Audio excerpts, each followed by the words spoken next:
Well, the first thing I'm doing is introducing Cindy, whose poems won the award for tonight. I was given this bundle of poems to read in the midst of this sort of busy semester, and I procrastinated because, sometimes that happens. And then I opened up the poems to read and found, like many things that one procrastinates, actually a kind of bundle of delight, or a zip file of delight, as it is.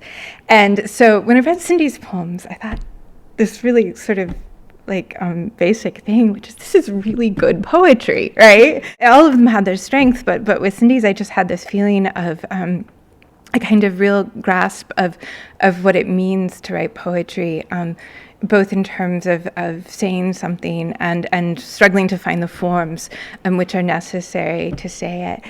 And so I would like to introduce Cindy tonight, and it's a privilege to hear her work. Thank you.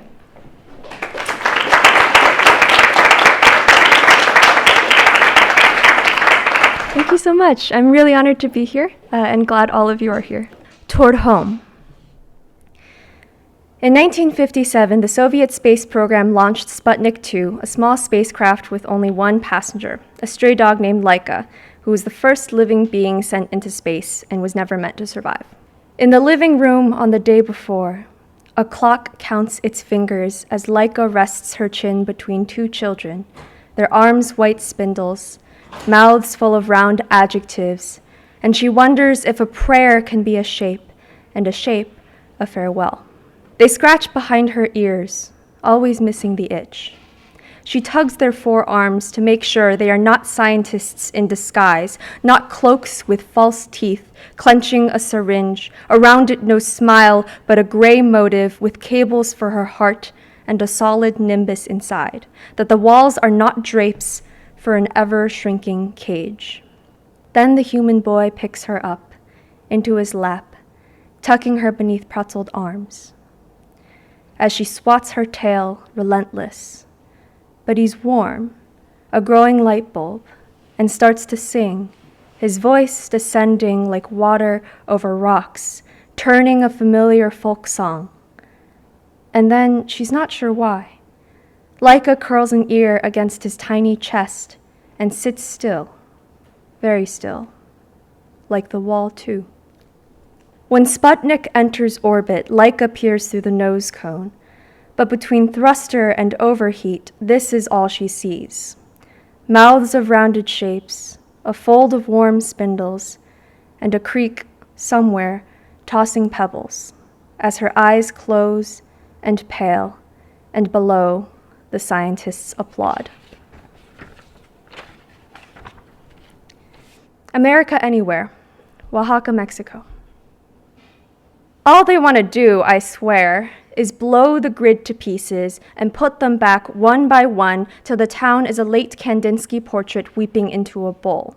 But they don't know it, of course, because they're little people. They got locust laughs, a sprig of cilantro between the teeth, aggressive nerves between the legs, and they think they own this place, like the air is an auctionable thing that scoops between their breasts only to be scooped to something else. And how they tie their skirts up, how they stick their voices between the bricks, how they cheek kiss. I wound up with them once, at a bar with horrible men who had horrible chins, who shoved beers at us like it was the only thing they knew to do. But Lord, were they proud, with their wire arms and mad turns of wrist, how they drank up all the heavy glow with immaculately shaven thighs, and I think that's when I forgave them. That's when, between the small measures and black light, the dance and the hungry men, I found little shadows beating around on their bellies like crates in a boxcar, passing through the mountain to a neighbor valley, and the girls were just trying to get them out. That was all, really. I couldn't believe my eyes. There they were, there they went, growing into the dusk still, numb-lipped and lost, straining to hold their heads just right between this world and that, where the dark is a cell and the game is to run. Time is small beast.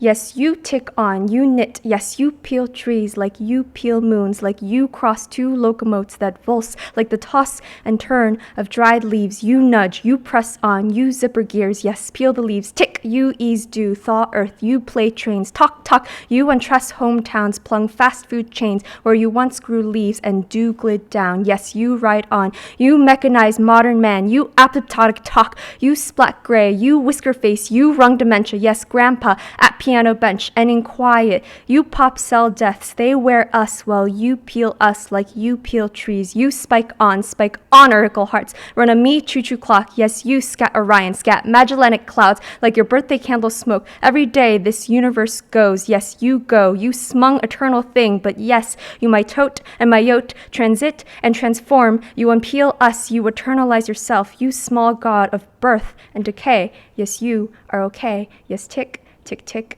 tick, tick. This is the last one. During World War II, every piano factory in the US was shut down and repurposed to make warplanes. This poem is written in the voice of a spruce plywood sheet in one of those factories. It's titled Spruce Ascends. 1. That dawn, my needles hung limp. The forest held its breath as they took the saw to my ankles, its teeth chattering out every fine tune they knew until I fell.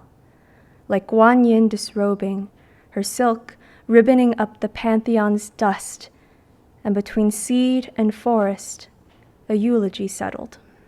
2.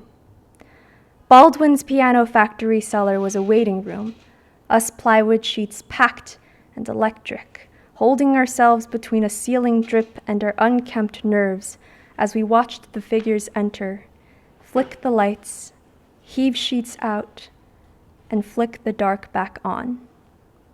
In this, we would team, make believe, imagine their humble wood bodies between glue and steel arms and the haunches of a stainless mold as they grow to the dimpled curve of a grand piano flank, and Lord, how drunk we were on each other's nerves. 3. The rumors went, you will tremble, hold still and take small air as the hammers beat their heads on each carbon steel string at the glory whims of tiny hands. Chopin once wrote to a lover, I tell my piano the things I used to tell you. So we will tremble with every one of his secrets and every secret of every small beast who plays them. And if we are lucky, the rumor said, we will not be able to tell the trembling from the hands or the breaths or the applause. 4. I had looked forward to this. Then we entered war, and the music workers followed orders and made planes. 5. I heard the bell towers shushed. The Normandy tide coughed up new graves.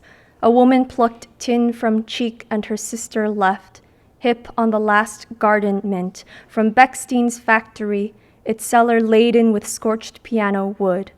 A single string shivers between a crack in the flank, its sound like the voice of a boy winding an organ for tips on the street. There are many kinds of mute. 6. In this wind, Cirrus's cartwheel off my plain wing body, fine.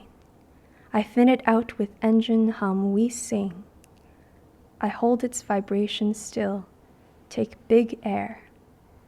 All around us, above, a clean blue, Guan Yin bathing.